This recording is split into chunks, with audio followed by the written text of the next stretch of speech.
Hey, this is YETicket.com, and I'm here with the star and one of the producers of the new hit film, which is coming out called Overrun. I got Omid Zader. How you doing? Hey Al, how are you, man? Thank you so much for having me. Good to be here. Hey, you know what? I read your bio, some of it, whatever I can find. Man, so you started off as a stunt man, Yes, sir. right? And why did you start off as a stunt man? What did you enjoy about that? There was always action aspect of my life where I liked BMXing and skiing and doing all kinds of crazy stuff. I've been an athlete all my life, and I've Oh, yeah? martial arts for a long time. So there was always this thing in me. And when I was a little kid, one time I remember watching a movie with my aunt, and I saw a stunt person do a stunt, and she told me, she's like, "Oh, that's a stunt person. They do the dangerous stuff for the actors." And something just clicked, and this was probably when I was 8 or 9 years old. Something just clicked. I was like, "I want to do that." But Hollywood being Hollywood, you go, all right, here's the dream. How do I start? Where do I go? And that was a heck of a process. But 15 years later, here I am. Wow, I wish I would have done that because, as a kid, I lived in Chicago and, I enjoyed movies, but, I didn't have any connections Yeah. and didn't really go out until I got into the university and got a degree. But anyway, now let's talk about Overrun. In it, your character's name is Marcus. Yes, sir. Marcus, and he has a sister too in this film. Raina. Yeah. And tell us about Marcus. Marcus is, it's funny. We definitely have some similarities, me and Marcus, but we're definitely two different people. And so he's a veteran. He was an extraction specialist for the Delta Force.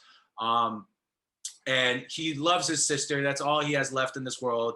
And obviously his sidekick Augie, the computer geek that helps him throughout, and the character Nicholas Turturro plays Doc, who's kind of like a father figure to him.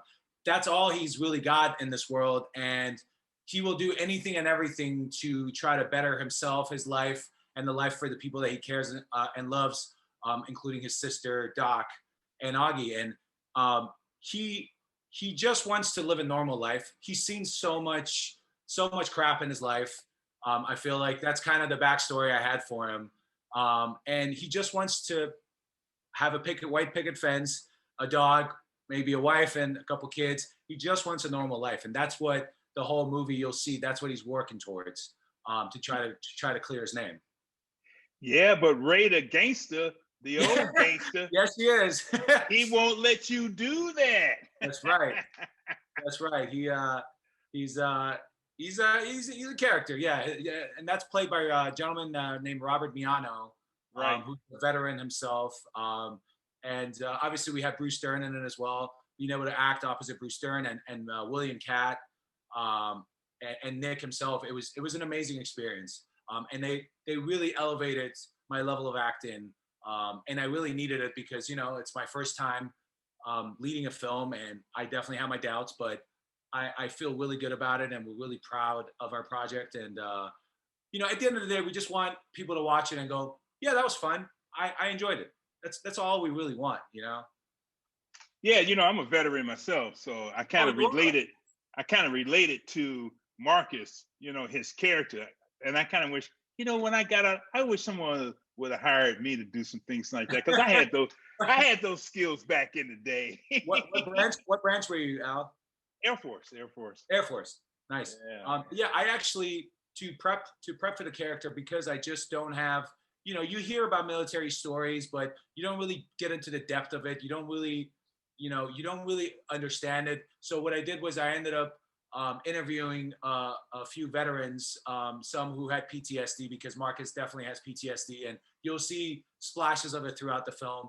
And I sat down with them for hours and just interviewing them, and the ones that were willing to open up, it was really nice of them, because I know how hard it is to have to possibly relive certain things or talk about it, and certain things that weren't comfortable talking about, and I totally understood. But it really helped me uh, delve into into Marcus and what it's like being a military veteran, especially being in the special forces where things are a little bit more intense than if it's regular military branch. And it was really nice to hear those stories. And certain times it was pretty upsetting to hear certain things that they went through, and it was awful, and no human being should ever go through that. But it really opened my eyes and really helped with my character development. Well, good. Thank you very much. And you and your buddy Josh, you all put this film together, and in the film too, do you have good karate skills in real life? Because man, you demonstrated some very good skills in this film. Not only karate, but UFC skills, skills. Thank you so much, Al. Yeah. I'm around all those people throughout my lifetime. Yeah. So no, you develop all that, right? Yes, sir. Yes, sir. I have about 13 years now of different types of martial arts. My main thing is Muay Thai that I've been doing for years. But a little bit of everything: boxing, kickboxing, taekwondo, aikido, eskrima, which is a Filipino knife and stick fighting, which is quarter combat. So it really came in handy for this type of choreography. And that's what I learned is the more types of martial arts I know, the more useful I'm going to be in giving notes and trying to develop the fight and the characters. Because at the end of the day, a fight, you're trying to tell a story without the dialogue. So that was by design, to try to tell the story for the audience. So for them to really be able to kind of go up and down in waves of, oh, now he's getting beat up, oh, now he's beating somebody up. So it was always this back and forth, and it was by design to do that. Well, like I said, I really enjoyed Marcus, and I really enjoyed you as Marcus, and like your skills and things like that. But when you and Josh decided to put this film together, did you all say, well, you're going to play Marcus, and you got all these skills, and you start writing the script? Did you write the scripts based on everything that you know what to do, or what? Tell me that process a little bit. Yeah, absolutely. This was the original idea came from a short that Josh and I did. It was the first thing that we did together as a production company, our production company, Turbo Panda Productions. And this film was this short was made in 2013. It was called Raw Brute, and it has a lot of similarities to the film that you see today. And we took that idea and that script, and we turned it into a feature. And that's what you kind of see at the end of the day. But what I really like about Josh as a director is he's a real team player. So he's always gonna want to listen to notes and suggestions, because at the end of the day, you want the film to be its best that it can be. So the development part of it is absolutely yes. We kind of looked at our resources, as limited as they were, from locations to crew to cast, and the script was written around those things, including my martial arts skills and the other stunt people that we hired who do the stunt acting. And obviously it's a lot easier when you have stunt actors, because you can show a wide of everyone doing their thing, because we're not using stunt doubles. So then that way everyone can kind of show their skills and their abilities without any issues of getting double the coverage, hiring a stunt person, and then trying to cover their face. There's a lot of issues that you deal with when you have stunt doubles. So it was refreshing to be able to do everything with stunt people, because it was just in and out. We had 15 days to shoot this out. So that's all we 15 days? That's all we had, 15 days. And we're really proud of what we got. And it seems the consensus so far is that the people that have seen it, they're enjoying it, and it's an entertaining film. So finger crossed, the rest of the general population will like it as well. Yeah, it's coming out on August 17th. Yes, sir. That's the notes that I have right now. Yes, sir. Now, let me talk about another character, Auggie. Now, Auggie's is a computer guy. Did you have Auggie in there to keep up with what's going on today as far as computers and things like that? Because Marcus is not a computer guy. No, he's not. He's a physical guy, martial arts and things like that. So is that why you have Auggie or August? Is that why you have him in this film, that character, to keep up with what's going on today as far as computers and things like that? Auggie's main purpose was to show Marcus's more human side, because he's technically an anti-hero. He's not a hero by the typical sense. And Auggie's relationship with Marcus really shows his human side of, oh, he is a goofy guy. He can be relatable. He has a goofy friend. And going back to your point, absolutely. And that was the other part of it, is to really show that the techie side of things of keeping up with today's technological age, and it just was helpful because he had schematics of the places that he needed to go to, because Marcus, he is not a technical guy, and he definitely would have not been able to pull up any of that stuff. So absolutely, that was one of the other reasons why we designed Augie the way we did. That character developed into who he is because of that. Absolutely. Yeah, and I really enjoyed that character because, again, like for me, I'm a little bit techie, you know, a little bit of nerd, Yeah. and I really enjoed him. I said, "Wow, I wish I had some of that stuff too." Definitely not all of it is legal, so. And Pops, man, I really enjoyed his character. Who? I'm sorry. I really enjoyed Turturro's character. Oh, Doc. Yeah. Doc. Yeah, and that was the other thing, is that's kind of Marcus's father figure in a sense. He's been with him through thick and thin, but he also, you know, he's an old army medic. That's kind of the backstory we had for him, and that's why he gets the term Doc. And you know, that was the other thing, is again, it was to, besides helping Marcus plan what he did in the film, it was again to show Marcus's human side. So his sister, Augie, and Doc, those three characters, is the way they were developed, is to show that Marcus is not all about boom, boom, and killing, but he is in fact human. He just happens to be in the circumstance that he has to get himself out of.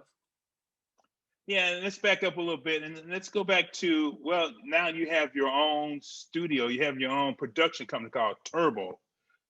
Turbo Panda Productions, yes, sir. Tell us a little bit about that.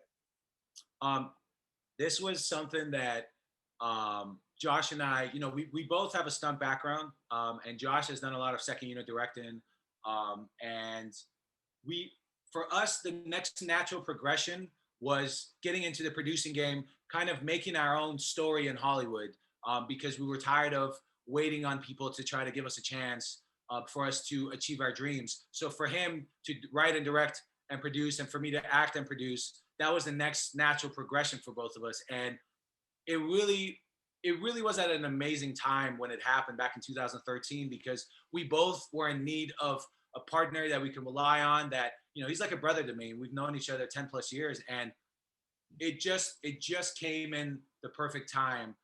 And that's the first thing we did, is that short called Raw Brute. And that's what concepted this film the way it is, because of that background that we have together. You know, there have been many film people, directors, and actors where they developed their own, then they became a success down the line. For example, like Spike Lee, I'm going to use him. Mm-hmm. George Lucas also, he developed his own at first. And Steven Spielberg did a small film too, and that's how the studios got to see him.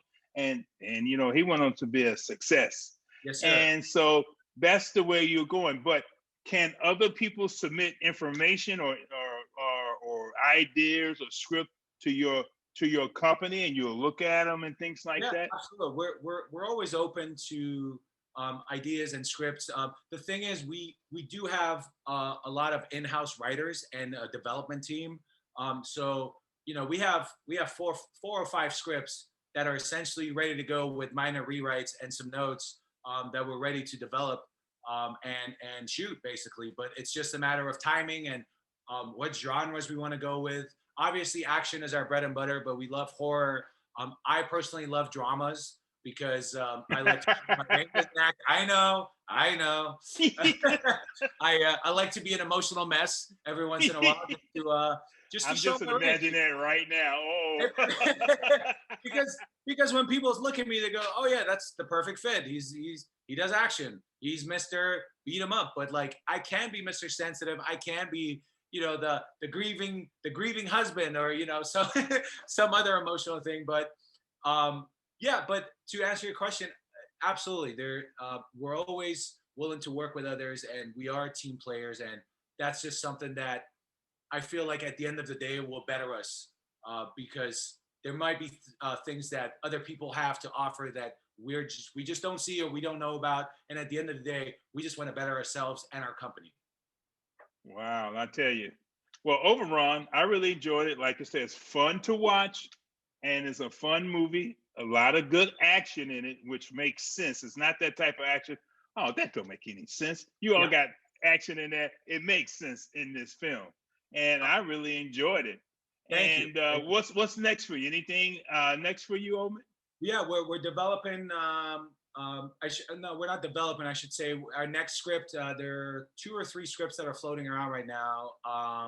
One of them, a couple of them is ours. Another one is from a buddy of ours. So to go back to your point, we got the script from a friend of ours, and those are the next 3 films. Obviously, I can't really talk about them right now, but they're in the works right now. We're trying to figure out what the best home for them are before we start producing them. So then that way we can kind of tailor it to the correct audience. So that's kind of our next thing. And you know how it is. It's a process. It takes months, sometimes years to get a film done or a TV show. So it's going to be a little bit, but we're working on it.